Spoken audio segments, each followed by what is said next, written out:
this video, I'm going to demonstrate how to convert your old Boss HM-2 from 12 volt ACA power operation to 9 volt operation in just a few easy steps. I guarantee this is the quickest, easiest, least experience needed method of doing this modification. What you're going to need, obviously, your 12 volt ACA Boss HM-2.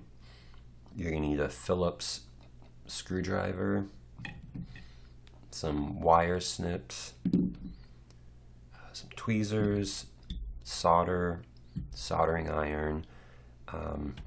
These soldering exhaust fans are really nice because they have a carbon filter on them that you can basically do it in a closed room and you don't have to worry about breathing any of the chemical fumes. If not, just get like a small fan or a huge fan, whatever you want, and just aim it at an open window just to get them away from you. Let's see what else. And a diode. You don't specifically need a diode, but you'll need a little piece of lead, essentially, because we're going to make a jumper. So if you have a diode and you don't want to waste the entire thing, we're only going to use, I don't even know what that is, like less than an inch of it. So any through-hole application, you can still reuse this diode. First, I want to show,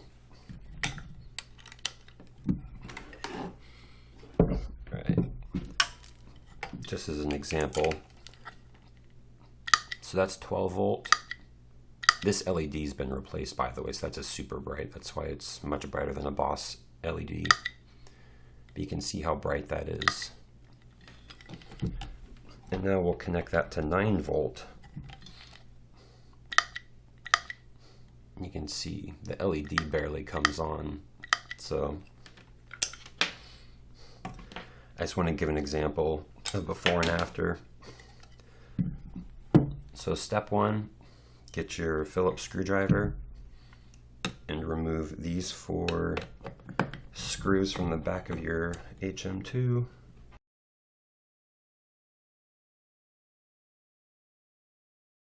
Alright, now that you've removed the 4 screws, remove the backing plate. It's like this. Set that aside. And then you're going to have a plastic card that separates the PCB from the bottom plate. Do not throw this away. This isn't garbage. This isn't just something the manufacturer threw in there for the hell of it. What this does is it creates a barrier between all these solder points and the metal of the backing plate. So do not throw that away, keep that. If you were to put the backing plate straight on the pedal without that separator, basically you'd turn your pedal on and it would just short out immediately because one, if not multiple of these solder pads would make contact with it. So what we're going to do, 2, 3, 4, 5. So basically, if you can even see this, there's 1, 2, 3, 4, 5, 6 solder pads up here in the top left of the main board. So 4 and 5. And I'm counting from the left to the right. That's the top of the pedal. So from the left to right, the 4th and 5th pad, we're just going to connect those, and that is literally all we're going to do. So as you can see, you barely even need half an inch of lead. So what you can do is just hold that to those 2 pads as a measurement, and then just cut that little bit off. And like I said, there's still plenty there. You don't have to waste the diode. So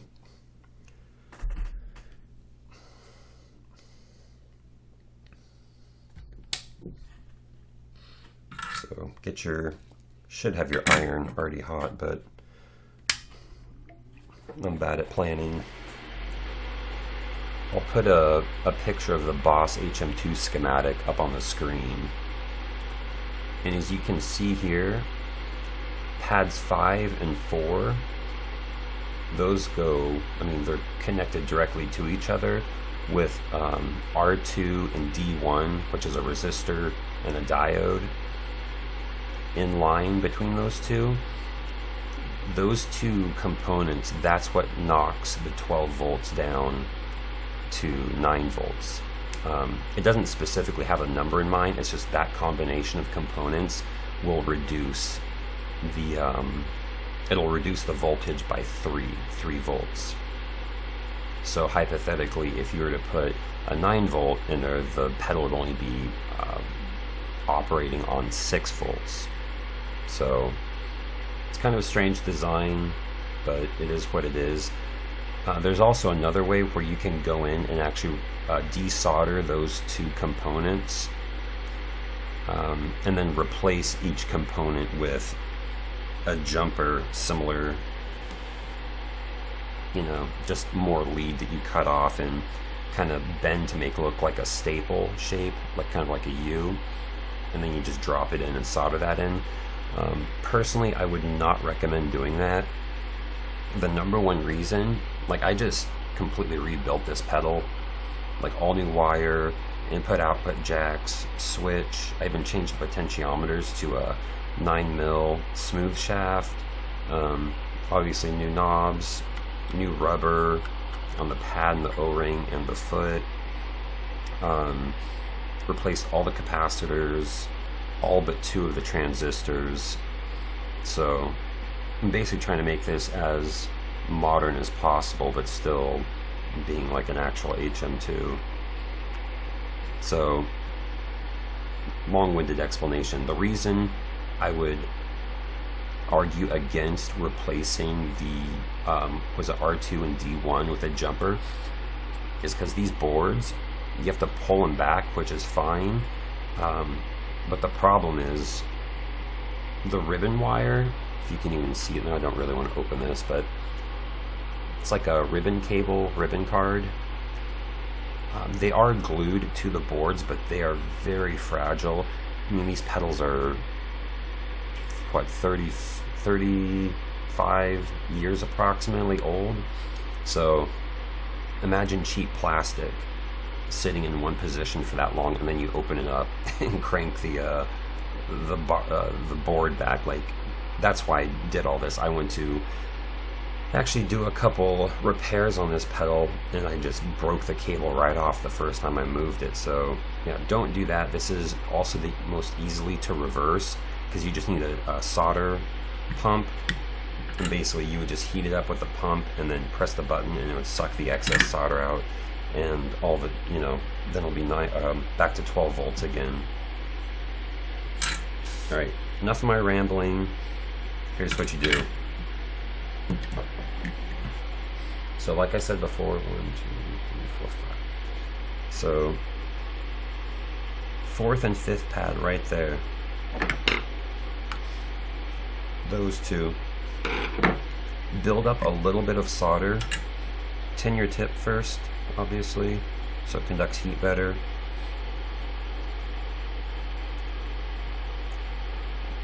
Just build up a little bit of solder. Just a little extra.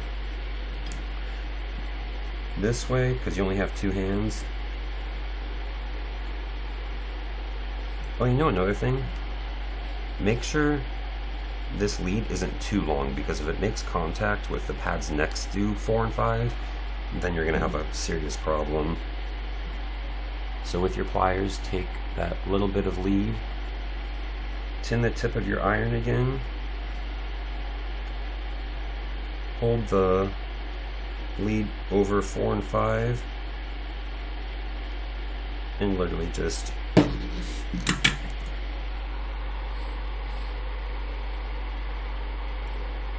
press it right down into that little solder blob that we made. So it'll be connected to one, but not the other. So then you can come up with some more solder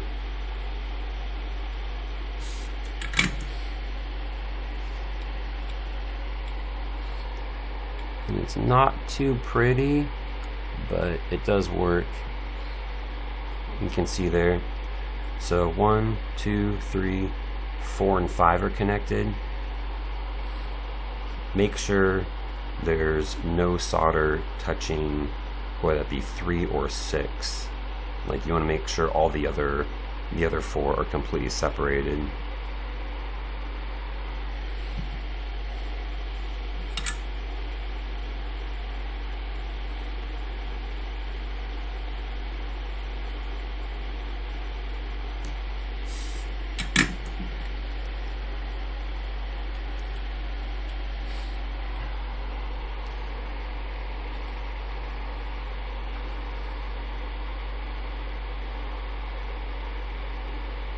So you can see there, if the camera focuses. Anyways, the 4th and 5th pad are jumped now. So this is a 9 volt. That is literally all you have to do. So typically there's an ACA power sticker here, which refers to 12 volt operation. Depending on what you're doing with the pedal, you can remove that, or you can put a piece of tape over it and write 9 volt. But whatever you do at this point, don't connect it to 12 volts, because the diode and the resistor that knock it down 3 volts have been bypassed. Alright, now we test it. Even to flip this over, make sure you don't touch any of the pads. There's no point in chancing making a bridge. So double check you got this to a 9 volt.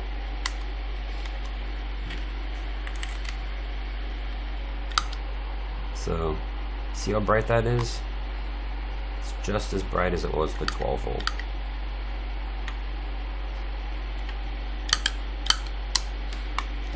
And that is all you have to do. You don't have to pay someone $50 to do that for you. If you have these very simple tools, I'm not including the fan, but you know, a soldering iron, you can, my God, you can get a soldering iron, because I think Weber makes like a 45 watt iron, and it's like $40. And honestly, if you take care of it, it will last.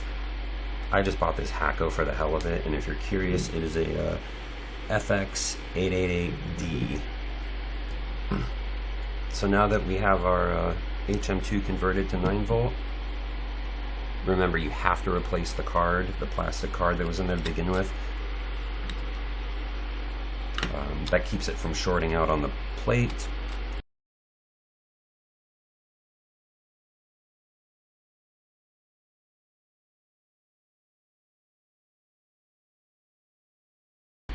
Alright, well, let's test it out.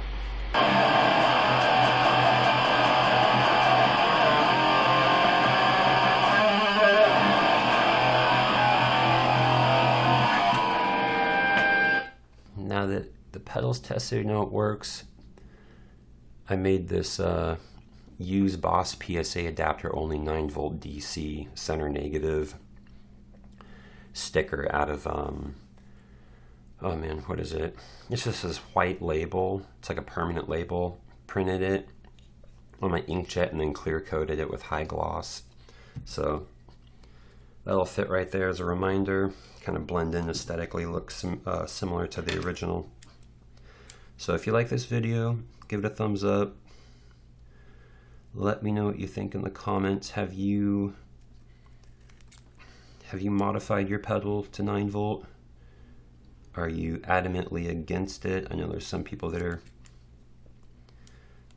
purists and they don't want to do that, but I think for collector's purposes it makes sense not to. But once again, this method is very easy to reverse.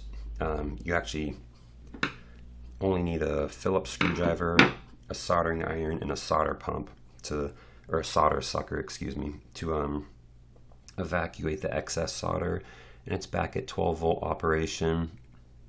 So everyone that supports this channel, thank you. That's pretty cool.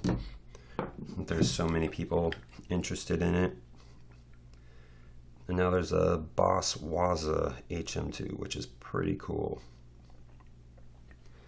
See, I'll peel that and stick it right there. It's not professional, but you can read it and it's obvious what it is.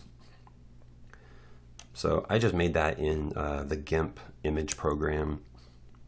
It's pretty simple. I think I did, oh man, what is it, like 13.5 by 9.5 millimeters approximately for that size.